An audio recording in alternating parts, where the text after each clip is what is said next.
Maayong adlaw, Iloilo Press. Nahuli na si Zaldico. Bunga ito ng matibay na paninindigan ni Pangulong Ferdinand R. Marcos Jr. na mapanagot at makulong ang sinumang sangkot sa maanumalyang flood control projects sa bansa. Botigon! Sinungaling! Bakakon! Bunga ito! Bunga sang ano? Bunga sang pagka-adik nyo! Botigon bilaksing iloy! Hoy! Nahuli si Zaldico ang bilaksing iloy nyo dahil hindi niya bitbit ang kanyang physical passport! Bilaksing iloy kakaalipungoy! Botigon sinungaling! Puta! Dahil sandali lang.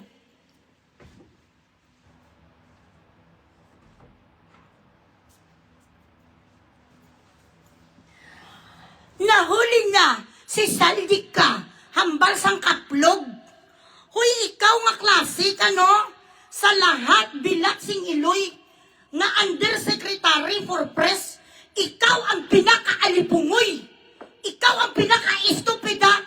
You should have gathered first the whole story. Kung ano ang istorya, totoo nga ang pangalan sa'yo dapat kapag tayo press release na walang kwenta. Hindi mo pa gani alam di puta ka ang lahat nga bilaksing iloy nga dayari. Kung ano ang rason kung bakit nauli si Zaldico bilaksing iloy nga pulok-pulok ang sip-sip. Na pulok-pulok ang sip-sip nga gaga-gaga ang buke. Ano? Wala budget ang Interpol. Hindi Interpol ang umuli kay Zaldico nga kawatan gaga. Masalita sa dahil sa walang humpay, bilaksing iloy. Anong paghuli nyo, be? Wala ka mong gani budget kani yudi puta.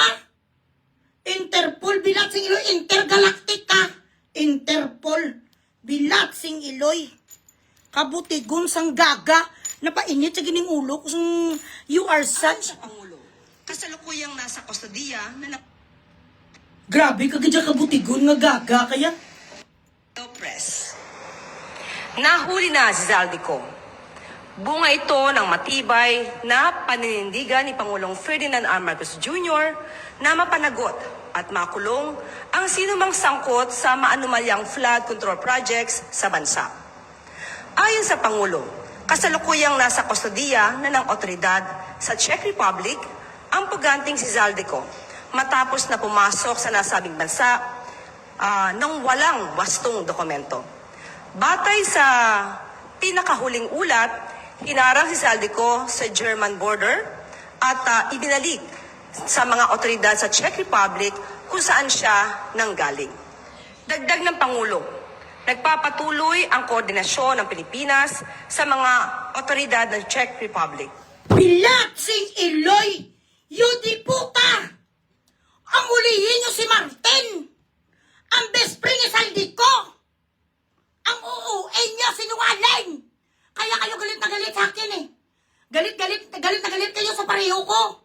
Kasi binubuko ko, binibisto ko ang inyong palilinlang sa amin.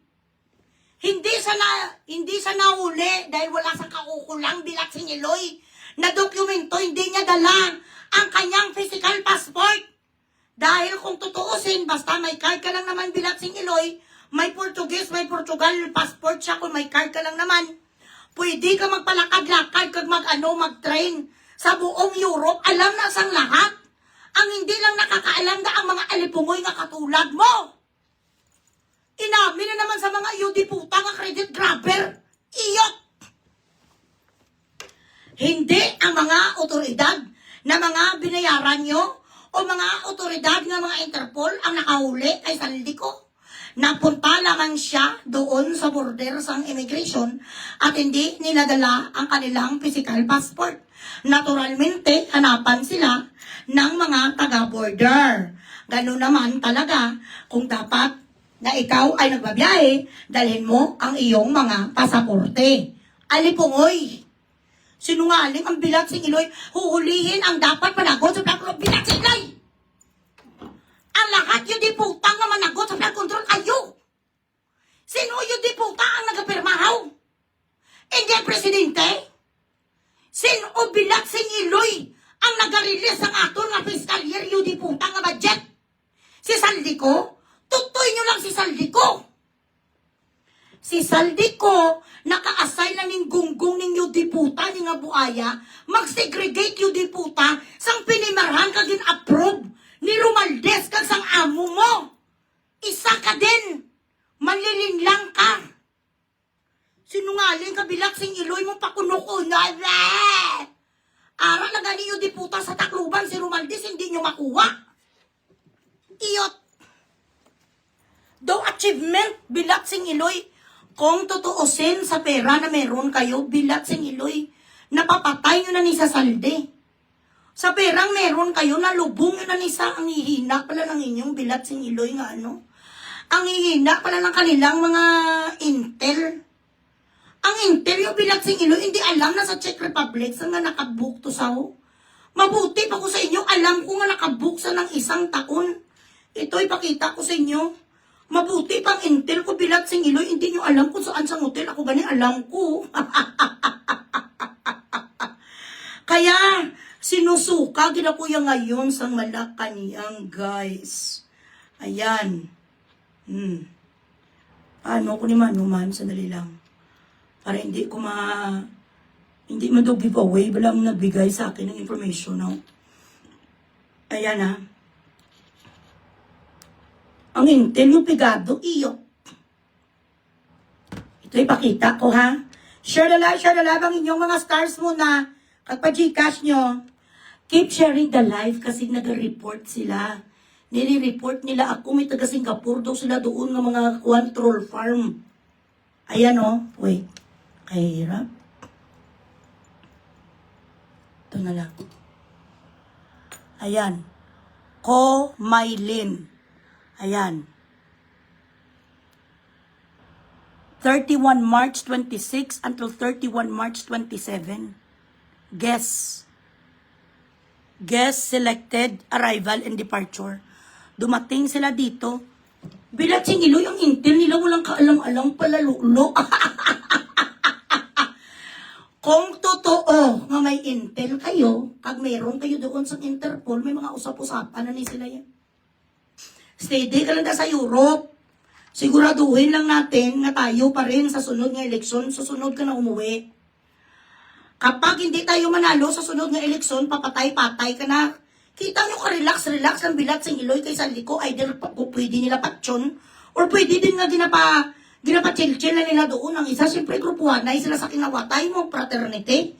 Ganon yun. Kaya kung gusto nyo get mga bilat sing Iloy nyo, budgetan si Saldico, alam nyo naman kung saan nag-chururot. Kaso nga lang, mga sinungaling kayo, mga puro lang kayo, mga gulpi di gulat. Paasahin nyo ang mga Pilipino na may managot. Bilat sing Iloy, ano kami diyo di puta, garagbe? Sinong managot? Ang amo mo gaga. Ang amo mo dapat managot. Sinong kapirma di puta? O, sige, pagpalagay natin mula sa nagpirma sang kwan.